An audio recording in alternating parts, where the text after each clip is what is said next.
ስለ ጂሃድ ጀስት ፖይንት በሂስትሪ ላይ የተማርነው ጂሃድ እና ሪል ኢስላሚክ የሚያስተምረው ጂሃድ ልዩነቱን ማወቅ ፈልጋለሁ እና የምር በማስረጃ ማለት ነው።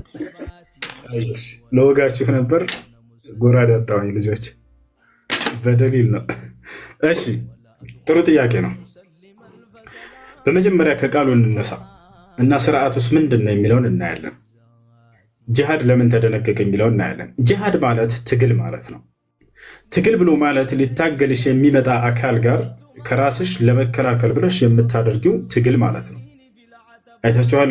ሪንግ ምናምን እንደዚህ ቦክስ ምናምን ሊጣላህ ይመጣል ሊጎዳህ፣ አንተ ራስህን እየተከላከልክ ጉዳት እንዳይደርስብህ ታጠቃለህ። እሱ ጂሃድ ይባላል።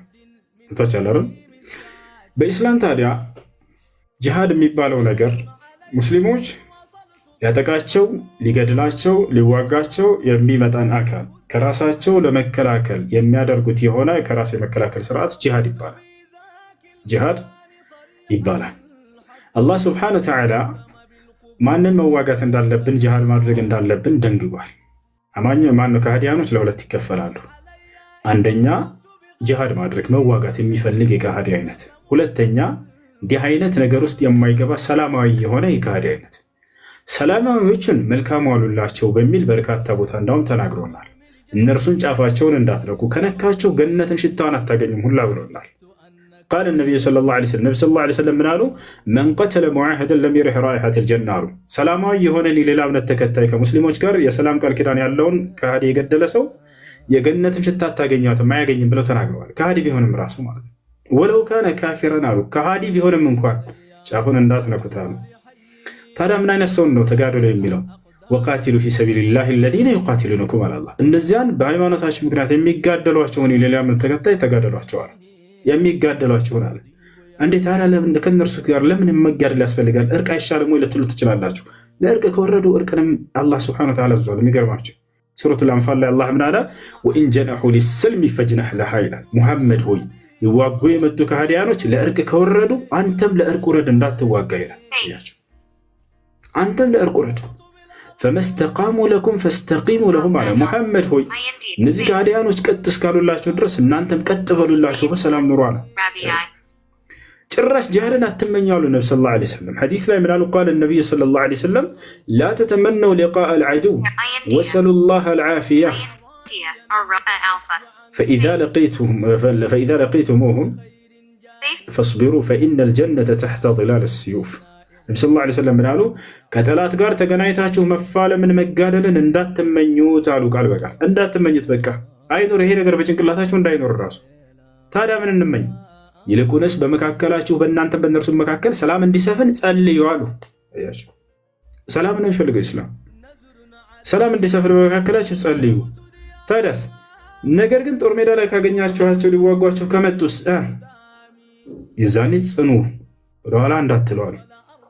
አይሻርለ ሊዋጉ ከመጡ እኛ እስክስታ እየመታ አንጥብቃቸውን የዛኔ ወይም ደግሞ ጽጌረዳ አበባ አንጥፈን ምናምን ነው ግደሉና ላ ከራስ መከላከል ግድ ይላል።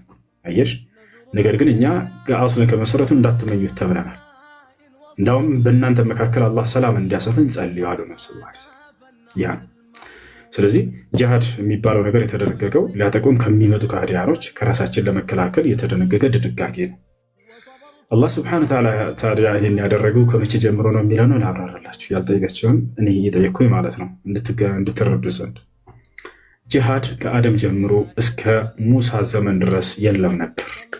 ታውቃላችሁ? ይሄ ከአደም ጀምሮ እስከ ሙሳ ዓለይሂ ሰላም ዘመን ድረስ ጂሃድ የለም። ታዲያ ምን ነበር ለከሃዲያኖች መቅጫው? መቅሰፍት የሚባል ነገር ነበር። ይቀሰፋሉ። ኖህ ህዝቦች ባመፁ ጊዜ ጂሃድ አድርግ አላለውም አላህ። ኖህ ሆይ መርከብን ስራና በጀልባ ላይ አስቀምጣቸው፣ እኔ እነዚህን እቀስፋለሁ። ከሃዲያኖችን ተቀሰፉ። ሁድ ባመፁ ጊዜ ህዝቦቹ ሁድ ሆይ እኔ እነዚህን ህዝቦች በአውሎ ንፋስ እቀስፋለሁኝ፣ አንተና ህዝቦችን አድናሃለሁ። ሷሊህ ሆይ አንተንና አማኞችን አድናችኋለሁኝ፣ እነዚያን የካዱትን ደግሞ በመልአክ ድምፅ እቀስፋቸዋለሁ። አያቸዋል። በዚህ መልኩ ሆነ። የመጨረሻው ተቀሳፊ ማነው? ፈርዖን ነው። ፈርዖንን ልክ ከቀሰፈ በኋላ አላህ ሱብሓነሁ ወተዓላ በዚያ ማለት በውሃው ካሰመጠው በኋላ ምን አደረገ አላህ? ለሙሳ ዓለይሂ ሰላም ኦሪትን ተውራትን ሰጠው። በተውራት ላይ፣ በኢንጂል ላይ፣ በቁርአን ላይ ከዚህ በኋላ ደግሞ መቅሰፍት ቀረ። በቃ ራሳችሁ አማኞች ሊያጠቋቸው የሚመጡትን ተከላከሉ ተባሉ። ከዚያ በኋላ ነው ጂሃድ የተደነገገው። ማስረጃ ቃለ ሱብሓነሁ ወተዓላ ፊ ሱረት ተውባ ኢነላህ አሽተራ ሚነል ሙእሚኒነ አንፉሰሁም ወአምዋለሁም ቢአነ ለሁሙል ጀነህ ዩቃቲሉነ ፊ ሰቢሊላሂ ፈየቅትሉነ ወዩቅተሉን ወዕደን ዐለይሂ ሐቀን ፊ ተውራት ወልኢንጂል ወልቁርአን። በሶስቶቹ መጽሐፍቶች ላይ ነው የታዘዘው። ታዲያ ዒሳ ለምን አልተዋጋም? ዒሳ ዓለይሂ ሰላም ለምን አልተዋጋም? ምክንያቱም ለጂሃድ መስፈርቶች አሉት። ለጂሃድ መስፈርቶች ዒሳ ዓለይሂ ሰላም ጥቂት ጊዜ ነበር ያስተማሩት። 3 ዓመት ነው በምድር ላይ ያስተማሩ ዒሳ።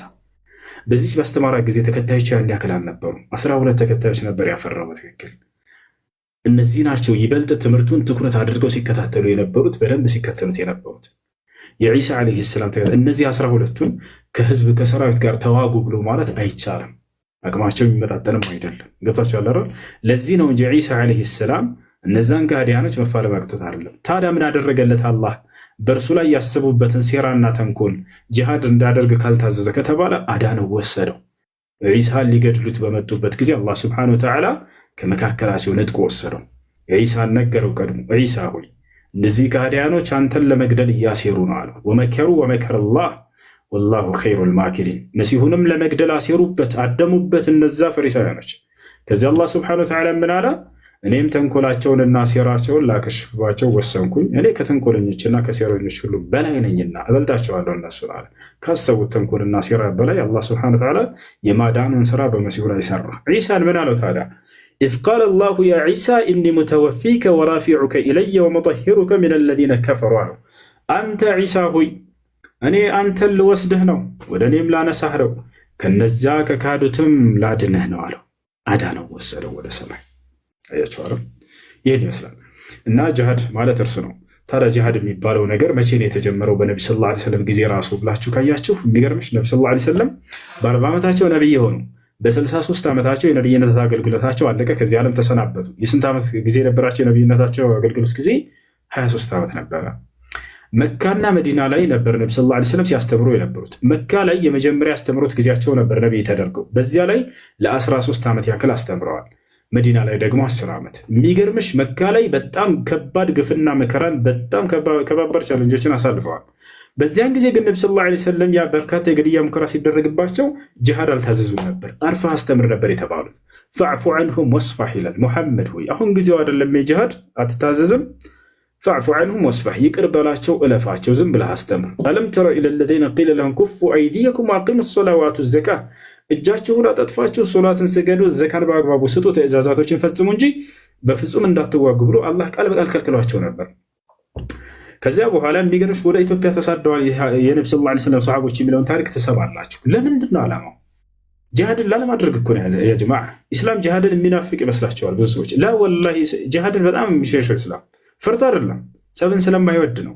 ነቢ ሰለላሁ ዐለይሂ ወሰለም ከሳዑዲ አረቢያ ከመካ ወደ ኢትዮጵያ ሄደው ያሏቸው የነቢ ሰለላሁ ዐለይሂ ወሰለም ሰሃቦቻቸውን እንደ ኢትዮጵያ ታምራለችና ደስ እንድላቸው እዛ ፏ ብላችሁ ኑሩ ለማለት እንዳይመስላችሁ። ነገር ግን እዚያ ጸብን በፈጠሩ ጊዜ መካ ሹማምንቶችና ንጉሶች ሌላ ጸብን ባጫሩ ጊዜ በቃ ያ ጦርነት እንዳይካሄድ ነበር። በቃ ሂዱና ሰላም ያለበት ቦታ አምላካችሁን አላህን አምልኩ አላቸው።